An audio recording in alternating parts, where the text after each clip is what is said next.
C'est un nouveau coup dur pour les 260 salariés de la fonderie de Bretagne. La production est arrêtée au minimum pendant 2 mois, à la demande des services de l'État. C'est un gros problème, même pour les clients qu'on ne va pas livrer.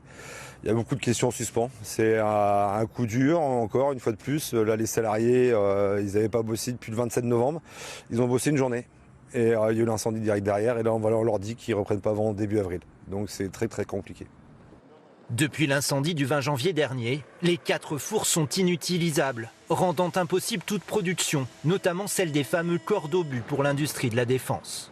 Ce matin, les salariés et la direction du groupe Europlasma étaient autour de la table pour évoquer la situation, notamment la santé financière de l'entreprise. Sur ce point, le groupe Europlasma n'a pas apporté de réponse aux syndicats. Le député du Morbihan, Jean-Michel Jacques, a pu rencontrer la direction aujourd'hui, qui lui a cependant assuré que les commandes allaient affluer. Il y a beaucoup d'intentions qui viennent de différents acteurs, de différents pays, l'Égypte, la Roumanie, la République tchèque, même les États-Unis.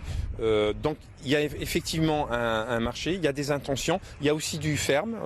Thales, qui est une entreprise française, s'engage à commander des obus de 120 mm, donc c'est une très bonne chose. D'autres marchés auraient aussi été renforcés, comme la fabrication de pièces pour les engins agricoles. Mais l'inquiétude, c'est de savoir si les clients actuels vont attendre la remise en marche du site ou s'ils vont chercher d'autres fournisseurs.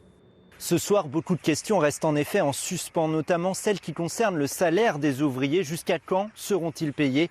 Par son absence de communication, le groupe Europlasma nourrit le doute. Il n'a d'ailleurs pas donné suite à notre demande d'interview.